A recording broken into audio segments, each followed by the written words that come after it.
Shanta runs an industry in a shed which is in the shape of a cuboid surmounted by a half cylinder.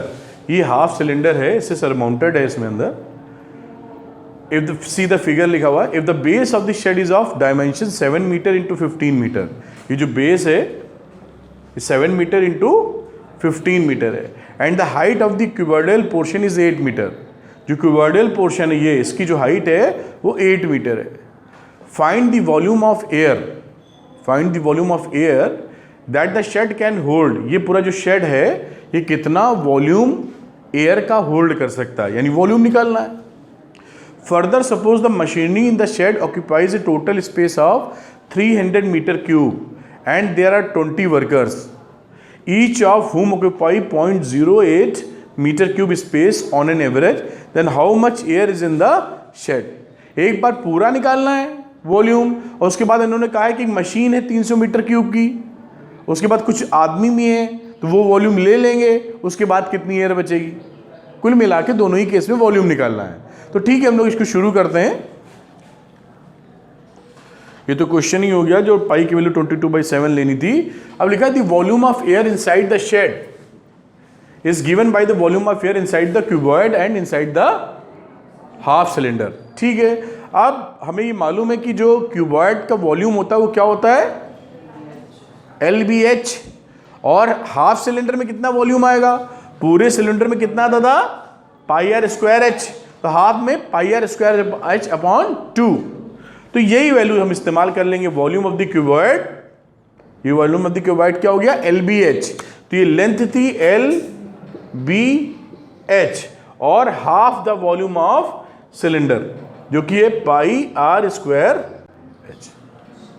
ठीक, अब इसी को लगा दिया है. L लेंथ हो गई 15, देखिए 15 दे रखी थी ना ऊपर, ये देखिए ये लेंथ दे रखी है 15, ब्रेथ कितनी हो गई 7 मीटर और हाइट हो गई 8 मीटर. तो LBH हो गया प्लस हाफ πr²h. तो πr कितना हुआ सिलेंडर का, ये तो डायमीटर है ना इसकी, तो r इसका क्या हुआ 7/2. तो r हो गया 7/2 r², और h कितना हो गया 15 मीटर. ठीक, तो ये वैल्यू उसके अंदर फिट कर दीजिए आप. सारी हमने पुट कर दी और इसको सॉल्व करेंगे तो आ जाएगा 1128.75 मीटर क्यूब. तो ये तब आया जब कोई था नहीं, टोटल एयर की बात की गई. अब कुछ लोग, मशीन भी अंदर चली गई है और कुछ लोग भी आ गए हैं. फिर कहानी क्या देखते हैं. Next, the total space occupied by the machinery. Machine ने कितना स्पेस ऑक्यूपाई किया है 300 metre cube. And the total space occupied by the workers 20 into 0.08 metre cube. एक बंदा इतना ले रहा था मीटर क्यूब, तो 20 लोगों ने लिया तो 20 से मल्टीप्लाई कर दो तो 1.6 आ गया. अब 300 और 1.6 दोनों को ऐड कर दिया तो आ गया कितना 300 1.60, और टोटल वॉल्यूम में से घटा दीजिए आप जो अभी निकाला था. ये हमारा रिमेनिंग बच गया 827.15 मीटर क्यूब. ये निकला है, पहला सवाल सॉल्व हो गया. कुछ भी नहीं था, सिंपली हम लोगों को वॉल्यूम ही निकालना था. अब एग्जांपल नंबर 6 पे चलते हैं. कोई डाउट इसमें? अब इस क्वेश्चन को देखते हैं हम लोग. देखा, एक juice seller was serving his juice his customers using glasses as shown in the figure. ये ग्लास है और ये बॉटम में उठा हुआ ग्लास है. देखने में ऐसा लग रहा होगा कि बहुत आने वाला है इसके अंदर जूस, लेकिन इसका बॉटम उठा हुआ है.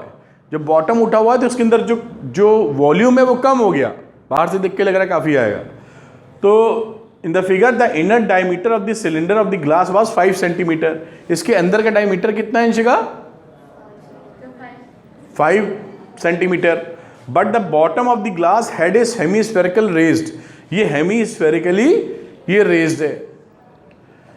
Portion which reduces the capacity of the glass. जो अंदर की कैपेसिटी है ग्लास की वो रिड्यूस हो गई, इसको उठा दिया. जब ऑब्वियस सी बात है. If the height of a glass was 10 centimetre. ये जो पूरी हाइट है ग्लास की ये कितनी है 10 सेंटीमीटर का ग्लास है. Find the apparent capacity of the glass. Apparent मतलब जो अंदर हो रही है, and its actual capacity. Sorry, apparent का मतलब जो दिख रही है बाहर से. अपरेंट मतलब जो देख के लगता है बहुत बड़ा ग्लास है तो बाहर से निकालेंगे. और एक्चुअल कैपेसिटी क्या है, जितना इसके अंदर जूस जाएगा, है ना। तो जब हम एपरेंट कैपेसिटी की बात करेंगे तो ये पाई आर स्क्वायर एच निकाल देंगे, ये आर ले लेंगे, ये आर, और एच कितना हो गया 10 सेंटीमीटर। अब ये डायमीटर जो थी इनर कितनी थी 5 सेंटीमीटर थी, तो ये आर कितना हो गया 5/2। तो एपरेंट कैपेसिटी जो होगी, एपरेंट जो लग रहा है देख के ग्लास कि इतना होना चाहिए, उसकी कैपेसिटी के लिए फॉर्मूला कौन सा लगा देंगे हम लोग, पाई आर स्क्वायर एच। पाई हो जाएगा 22 बाई, इन्होंने पाई की वैल्यू बोली 3.14, तो 3.14 इंटू आर स्क्वायर, तो 5/2 का स्क्वायर बेटा, और एच कितना हो गया 10 सेंटीमीटर। तो ये तो एक्सप्रेशन जो वैल्यू देगा आंसर आ जाएगा इसका, ठीक है। और समझ में आ रही है बात। और अगर हम एक्चुअल कैपेसिटी निकालेंगे तो इस टोटल वॉल्यूम में से इस हेमीस्फीयर का वॉल्यूम हमको हटाना पड़ेगा ना, ये तो अंदर उभरा हुआ है। तो वॉल्यूम ऑफ हेमीस्फीयर, स्फीयर का वॉल्यूम कितना होता है अंशिका 4/3 पाई आर क्यूब। तो हेमीस्फीयर क्या 2/3 पाई आर क्यूब, तो हेमीस्फीयर का वॉल्यूम होता है 2/3 पाई आर क्यूब, सिर्फ 9th में पढ़े हम लोग। अब इसका वॉल्यूम हो गया 2/3, पाई हो गया 3.14, और आर की वैल्यू कितनी हो गई 5/2 का क्यूब, ठीक है। अब ये वैल्यू देखिए कितनी आती है, इसको भी कैलकुलेट कर लेंगे। अब ये आ गया हेमीस्फीयर का। अब हमारी एक्चुअल कैपेसिटी कितनी हो जाएगी, एपरेंट कैपेसिटी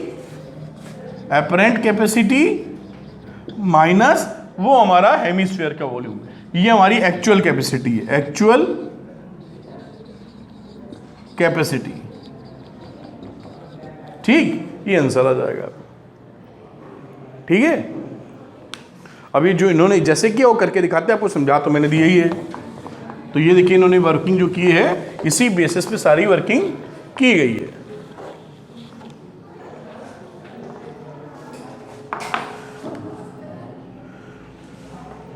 अब यहां देखिए, since the inner diameter of the glass is 5 centimetre, height is 10 centimetre, the apparent capacity of the glass क्या हो जाएगी पाई आर स्क्वायर एच, यही वैल्यू उन्होंने रखी थी अभी।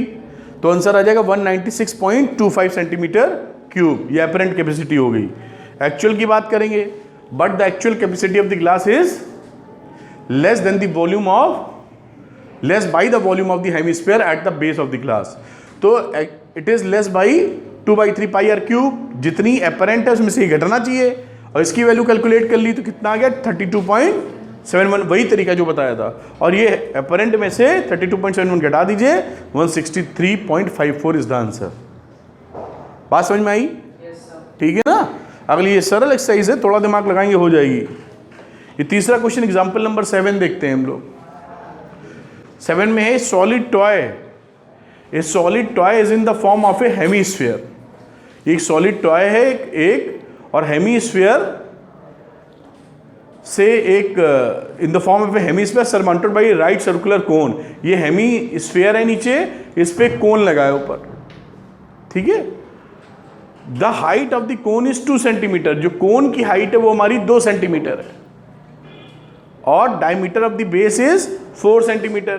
ये कितना यहां से यहां तक 4, और ये कितना यहां से यहां तक 2 centimetre. Determine the volume of the toy, तो वॉल्यूम निकालने का मतलब क्या, इस कोन का वॉल्यूम निकालो प्लस हेमीस्फीयर का वॉल्यूम निकालो, दोनों को जोड़ दो, हो गया ये।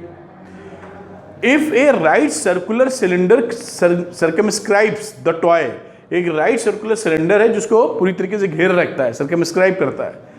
Find the difference of the volume of the cylinder and the toy. Cylinder का वॉल्यूम बाहर वाले का निकाल लेंगे और टॉय का वॉल्यूम उसमें से घटा देंगे, बस बिल्कुल सिंपल सी बात। देखिए इसको कैसे किया गया है। लेट बीपीसी, अभी जो वैल्यू बोली गई है बीपीसी हेमिस्फीयर है, and ABC with the cone, ये हमारा ऊपर से बना हुआ कोन है। On the base the radius B of the hemisphere, ये जो बीओ कितनी हो जाएगी 4 का आधा, टोटली 4 थी इतनी, तो बीओ कितनी हो गई 2, तो 2 सेंटीमीटर की रेडियस हो गई। अब आगे की बात, वॉल्यूम ऑफ द टॉय, तो वॉल्यूम ऑफ द टॉय के लिए कोन का volume 1/3 pi R square H, और हेमिस्फीयर आधा 2/3 पाई आर क्यूब। तो 2/3 लिखा, पाई की वैल्यू 3.14, रेडियस हेमिस्फीयर का कितना है 3.14, तो 2, तो 2 का क्यूब, और यहां आ जाइए तो 1/3 3.14, और r की वैल्यू हो गई 2, तो 2 स्क्वायर, और h कितना हो गया again 2, height of the cone, है कि नहीं? दिख रहा है? अब इसको कैलकुलेट करेंगे तो वैल्यू आ जाएगी 25.12। इतना सेंटीमीटर क्यूब क्या हो गया, इसका वॉल्यूम हो गया, टॉय का वॉल्यूम, जिसमें कोन और हेमिस्फीयर, जी हेमिस्फीयर और कोन था। अब आगे की बात करते हैं। नाउ लेट द लाइट, अब पूरे सिलेंडर की बात करो। Now let the right circular cone cylinder इतना circumscribe the given solid, the radius of the base of the right circular cylinder is 2 centimetre. अब देखिए जो बेस है इसका भी रेडियस तो 2 सेंटीमीटर हो जाएगा ना। ये भाई ये 2 ये अपना 4 था टोटल, तो ये 2 आया था, टोटल 4, तो इसका भी तो 2 ही है radius of the semi cylinder. और हाइट ऑफ द सिलेंडर कितनी हो गई, ये भी 2 है, रेडियस है हेमिस्फीयर का, और हाइट कितनी है कोन की 2, तो हाइट ऑफ द सिलेंडर कितनी हो गई 4, ये पूरा कितना हो गया, ये वाला 2 इधर, ये वाला 2 इधर, 2 + 2 4 हो गया, है ना। तो पाई आर स्क्वायर एच लगाएंगे सिलेंडर के लिए, तो हाइट हमारी 4 सेंटीमीटर आ गई थी, हमने आपको बताया। अब पाई आर स्क्वायर एच कर दीजिए, तो पाई आर स्क्वायर 2 का स्क्वायर इंटू H4 माइनस ऊपर वाला 25.12, ये रिजल्टिंग आ गया, मतलब टोटल सिलेंडर में से हमने टॉय को माइनस कर दिया, ये इसका रिजल्ट आ गया। Hence the required difference of the volume is 25.12 centimetre cube. ठीक, ये आंसर आपका आ गया।